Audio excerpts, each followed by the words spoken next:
North বেঙ্গলের Kurseong hill স্টেশনের মধ্যে রয়েছে ছোট্ট একটি কমলালেবুর দেশ শিটং, যেখানে রাস্তা, নদী, ঘরবাড়ি আর চা বাগান রূপকথার গল্পে বলা পাহাড়ি গ্রামের কথা মনে করিয়ে দেয়। অফবিট ডেস্টিনেশনের মধ্যে আজ ঘুরে দেখব সেই গ্রামটা। আমি Bidisha and welcome to my channel. Good morning everyone. আজকে আমরা আছি শিটংয়ে। কাল বিকেলবেলাই এসেছি, কিন্তু আজ শিটংয়ের ওয়েদার ভীষণ খারাপ। আমরা আছি এখন সন্দীপ হোমস্টেতে। আমরা আজকে বেরিয়ে যাব, এখান থেকে যাব অলদারা ভিউ পয়েন্ট দেখবো, দেন শিটংয়ের যে অরেঞ্জ গার্ডেন রয়েছে সেটা দেখবো, আর তারপর এখান থেকে যাব তাগদা, পুরো শিটং ঘুরে। কিন্তু বাইরে আজকে একেবারে ফগি ওয়েদার ফোরকাস্টে বলছে যে বৃষ্টিও হবে। তো আমরা অলমোস্ট প্যাকড আপ, এবারে জাস্ট রওনা দেবো। তোমাদের একবার বাইরে গিয়ে ভিউটা দেখাই। এই হচ্ছে হোমস্টের সামনে, একদম রাস্তার সামনেই হোমস্টে, আর রাস্তাটা সোজা নেমে গেছে।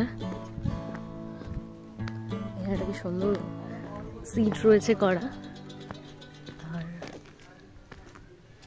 সামনে কাঞ্চনজঙ্ঘা দেখা যায় ভালো ওয়েদার থাকলে। আজ তো পাহাড়টাও ঠিক করে দেখা যাচ্ছে না। এই হচ্ছে আমাদের হোমস্টে। আমরা এই রুমটাতেই ছিলাম, ভিতরে এসে গেলাম। তো চলো এবার বেরোনো যাক। আমরা এখান থেকে ব্রেকফাস্ট করে বেরোচ্ছি। আমাদের ব্রেকফাস্টে ছিল পুরি আর সবজি, ঠিকঠাক ছিল। নেক্সট হোমস্টে আমরা তাগদায় যেখানে থাকবো ওখানে গিয়ে আমরা লাঞ্চ করবো। তার আগে আমরা কিছু কিছু ভিউ পয়েন্ট দেখবো। চলো যাও। দার্জিলিং থেকে 45 কিলোমিটার দূরে অবস্থিত শিটং 3টে ছোট ছোট গ্রাম পঞ্চায়েত নিয়ে তৈরি হয়েছে: শিটং 1, শিটং 2 আর শিটং 3। এই শিটং 2 আর 3 এই দুটোকে আপার শিটং বা শিটং খাসমহলও বলা হয়। আমরা ছিলাম শিটং 3-তে। আমাদের হোমস্টের সমস্ত ডিটেলস, রুম ট্যুর, প্রাইসের ব্যাপারে এই সিরিজের আগের ভিডিওতে দেখিয়েছি। আই বাটন আর ডেসক্রিপশনে লিঙ্ক দিয়ে দেবো, দেখে নিতে পারো।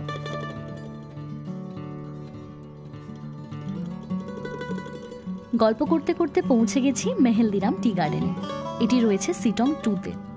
কার্শিয়াংয়ের পুরনো টি এস্টেটের মধ্যে এটি অন্যতম। আর এই চা বাগানের পাশেই রয়েছে মেহেলদিরাম টি গার্ডেন রিট্রিট।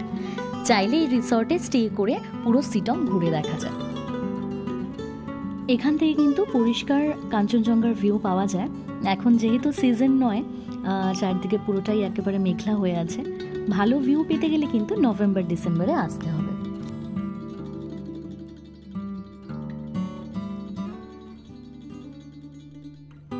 চলো নেক্সট জায়গায় যাওয়া যাক।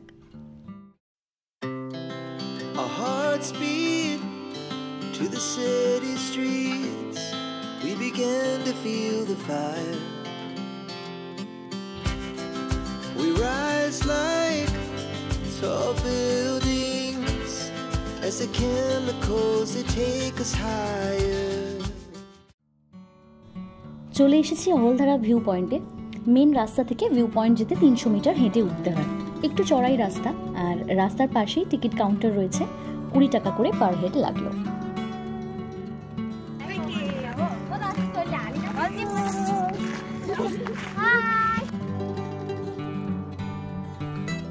আজ এখানে কিছু একটা কালচারাল প্রোগ্রাম চলছে, তো মেয়েরা সব ট্র্যাডিশনাল ড্রেস পরেছে আজ। হাঁটতে হাঁটতে বেশ অনেকটাই উঠে পড়েছি। ওই যে দূরে দেখা যাচ্ছে, ওখানে থেকে আমরা হাঁটাটা শুরু করেছিলাম। আরও কিছুটা রাস্তা এগুলি একদম ভিউ পয়েন্টে পৌঁছে যাব। চলে এসেছি ভিউ পয়েন্টে। কার্শিয়াংয়ের শেলপু পাহাড়ে রয়েছে এই অলদারা ভিউ পয়েন্ট, যেখান থেকে 360 ভিউ পাওয়া যায় চারপাশের ঘন সবুজ পাহাড়ের। আর একদম ক্লিয়ার ওয়েদারে কাঞ্চনজঙ্ঘা রেঞ্জও দেখতে পাওয়া যায়। আজ যদিও ক্লিয়ার ভিউ তো একদমই নেই। আর এখানে ছোট্ট একটা খাবারের স্টলও রয়েছে, তার পাশে রয়েছে অলদারা হোমস্টে।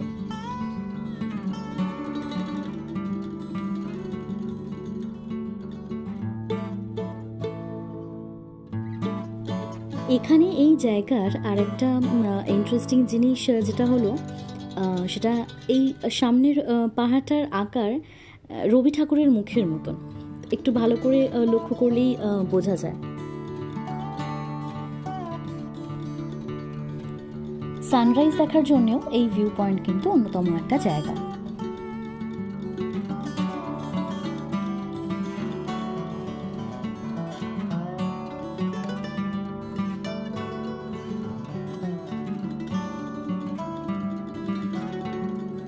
এইটা হচ্ছে শেলপু হিলস, এই যে এখান থেকেই ওইটা পুরোটা ম্যাপ করা আছে মঙ্গলদরা।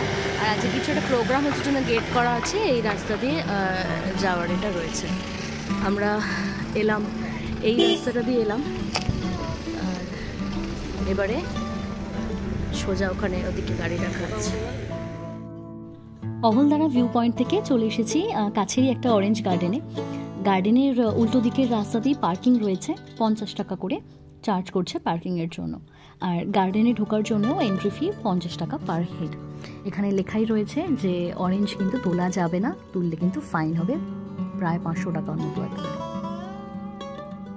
অরেঞ্জ গার্ডেনে ঢোকার আগে ফার্স্টে রয়েছে এগুলো হচ্ছে পাহাড়ি টমেটো, অদ্ভুত টাইপের দেখতে। কিরম মনে হচ্ছিল ছোট ছোট গোল গোল বেগুনগুলো হয় সেরকম টাইপের। আর এই যেখানে হচ্ছে প্রচুর কমলা লেবু হয়ে আছে এখন, যদিও অফ সিজন চলে আসছে। এটা লাস্ট ব্যাচ রয়েছে কাছে। এটার তো পাতা কম, একদম কমলাই বেশি হয়ে আছে। ও ওদিকে আরো প্রচুর রয়েছে।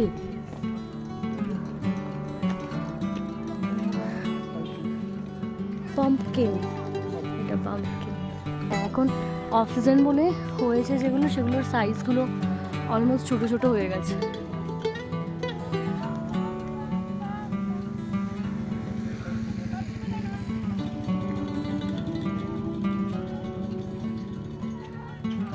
প্রচুর গাছে সবুজ সবুজ পাতার সাথে কমলা লেবু। পাতা কম, অরেঞ্জ বেশি। হ্যাঁ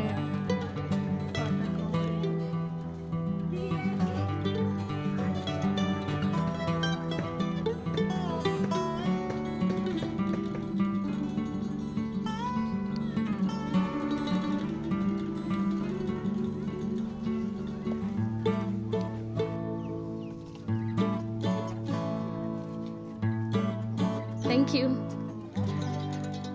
এই যে একটা করে টেস্ট করানোর জন্য দিয়েছে।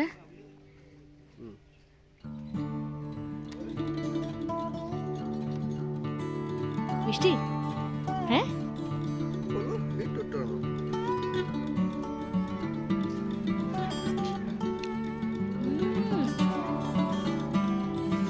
মিষ্টি, গুড় চিনির মতো মিষ্টি, একদম ফ্রেশ।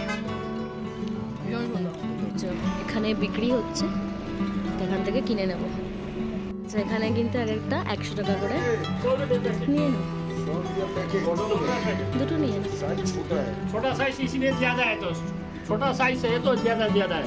हाँ मीठा होगा ना? मीठा होगा पूरा मीठा होगा। ठीक है। और कितना दिन रहेगा? वो 15-20 दिन कुछ नहीं होगा। कुछ नहीं हुआ तो ठीक है। এখান থেকে ও দুটো অরেঞ্জ নিয়ে এখন আমরা গাইতে যাবো। এবার এতগুলো নিয়ে গিয়ে বাড়ি গিয়ে খাওয়া। 2 ব্যাগ ভর্তি কমলালেবু নিয়ে এখন যাচ্ছি শিটংয়ের আরেক ফেমাস অ্যাট্রাকশন যোগীঘাট। আমরা ভেবেছিলাম লাঞ্চ তাগদাতে গিয়ে করব, আজকে আমাদের ওখানে স্টে রয়েছে, বাট যেতে বেশ অনেকটাই দেরি আছে, তাই নেক্সট ডেস্টিনেশনে গিয়েই লাঞ্চ সেরে নেব। মাঝে বেশ খানিকক্ষণ ঝিরঝির করে বৃষ্টিও হয়ে গিয়েছে। পৌঁছে গেছি যোগীঘাটে। সামনেই এখানে একটা হোমস্টে কাম রেস্টুরেন্ট রয়েছে, সেখানেই আমরা মোমো অর্ডার দিয়েছি। তো খাবার তৈরি হতে হতে যাচ্ছি এখন একটু ফটোশ্যুট করে আসবো ব্রিজের কাছ থেকে। এই যোগীঘাট ব্রিজ নর্থ বেঙ্গলের অফবিট প্লেসের মধ্যে কিন্তু অন্যতম একটা জায়গা। ব্রিজটি আগে কাঠের ঝোলা ব্রিজ ছিল, ওই যে সামনেই দেখা যাচ্ছে, পাশেই রয়েছে যে ব্রিজটা। তো পরে ইন্ডিয়ান আর্মি 3 দিনের মধ্যে পুরনো ব্রিজটার পাশে স্টিলের এই ব্রিজটি তৈরি করে। 2015 সালের এপ্রিল মাসে এই ব্রিজটি খুলে দেওয়া হয়। 14 মিটার লম্বা আর 5 মিটার চওড়া ব্রিজটার নিচ দিয়ে বয়ে যাচ্ছে রিয়াং নদী। বর্ষাকালে এই নদীতে জল আরও প্রচুর থাকে। চারপাশে সবুজ ভরা পাহাড় আর কাচের মতো পরিষ্কার নদী কিন্তু এই জায়গার সৌন্দর্য আরও বাড়িয়ে তুলেছে। চারপাশের ভিউটা কিন্তু ভীষণ সুন্দর ছিল।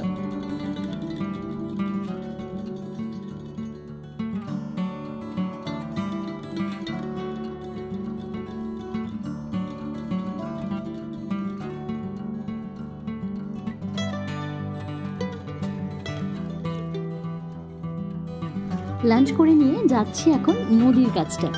ব্রিজের পাশ দিয়ে রাস্তা নেমে গেছে নদীর দিকে।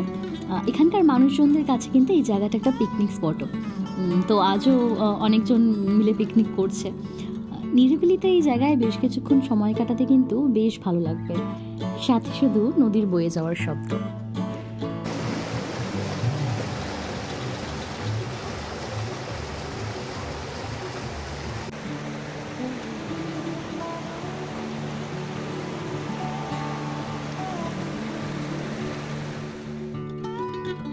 ওখানে নদীর ধারে বেশ কিছুক্ষণ সময় কাটিয়ে চলে গিয়েছিলাম মংপুতে রবীন্দ্র ভবন।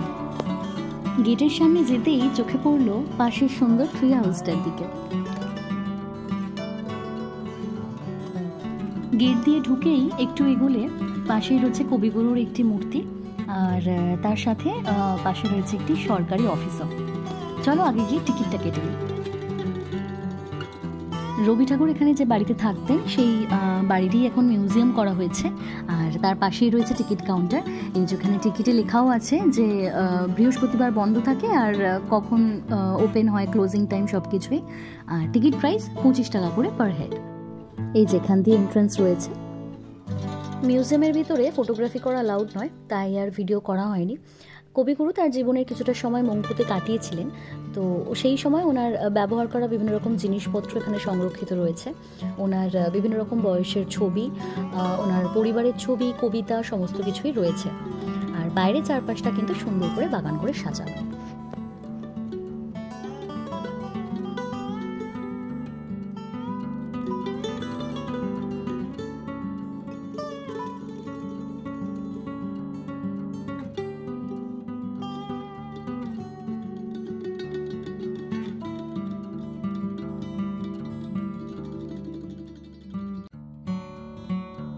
মংপুই ছিল আজকের মতো ঘুরে দেখার শেষ পয়েন্ট।